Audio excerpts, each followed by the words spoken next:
Kami dari kelompok 4, kelas 12 IPA 8 akan mempresentasikan hasil diskusi kami mengenai masa transisi Orde Baru dengan beranggotakan saya sendiri Siti Sarah dengan nomor absen 31. Saya Mutiara Febrianti, nomor absen 20. Saya Mutiara Jadi, nomor absen 21. Saya Putri Dewi Sartika dengan nomor absen 26.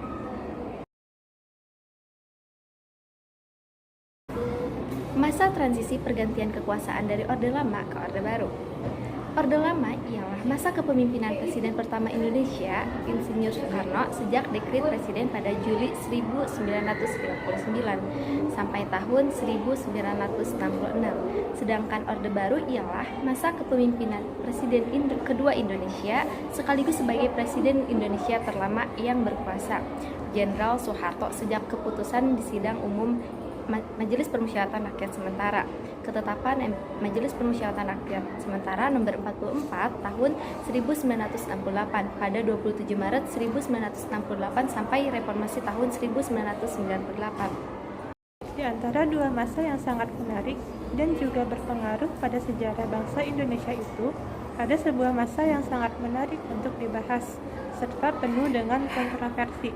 Masa itu berlangsung dari G30 SPKI, di mana terjadi pembunuhan Dewan Jenderal sampai sidang umum MPRS 27 Maret 1968 yang memutuskan bahwa Jenderal Soeharto diangkat sebagai Presiden kedua Indonesia menggantikan Insinyur Soekarno yang lengser sesudah pidato pertanggungjawabannya yang berjudul Nawaksara ditolak oleh MPRS.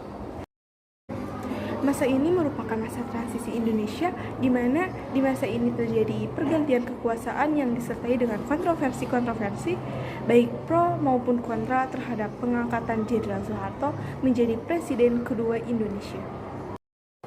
Namun, di antara sekian banyak kontroversi tersebut, terdapat satu hal yang masih menjadi misteri hingga saat ini, yaitu Surat Perintah 11 Maret atau lebih dikenal dengan Super Semar. Bahkan, pihak Arsip Nasional Republik Indonesia atau ANRI masih belum bisa memecahkan hal tersebut. Selain itu, Super Semar juga mengundang banyak pertanyaan. Mengapa Super Semar, surat perintah yang dibuat oleh Presiden Soekarno, justru malah membuat beliau jatuh dari kepemimpinan dan juga membuatnya menjadi tahanan rumah sampai akhirnya beliau meninggal karena penyakit yang dideritanya. Angkatan Darat menganggap Super Semar merupakan tanda pelimpahan kekuasaan dari Presiden Soekarno kepada Jenderal Soeharto. Super Semar berisi pelimpahan wewenang kepada Jenderal Soeharto untuk mengambil segala tindakan yang dianggap perlu untuk terjaminnya keamanan dan ketenangan serta kestabilan jalannya pemerintahan dan jalannya revolusi, serta menjamin keselamatan pribadi dan kewibawaan pemimpin presiden, pangti atau PBR atau mandataris, Majelis Permusyawaratan Rakyat Sementara, untuk keutuhan bangsa negara Republik Indonesia dan melaksanakan dengan pasti segala ajaran PBR. Setelahnya, Jenderal Soeharto langsung bertindak cepat dengan mengeluarkan perintah harian kepada segenap jajaran ABRI dan juga mengumumkan kelahiran Super Semar. Perintah harian itu disusul dengan keputusan Presiden atau Pangti ABRI atau Mandataris MPRS PBR nomor 1 atau 3 atau 1966.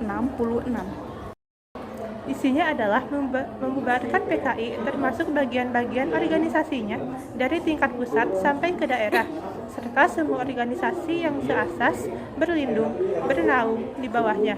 PKI juga dinyatakan sebagai organisasi terlarang di seluruh Republik Indonesia.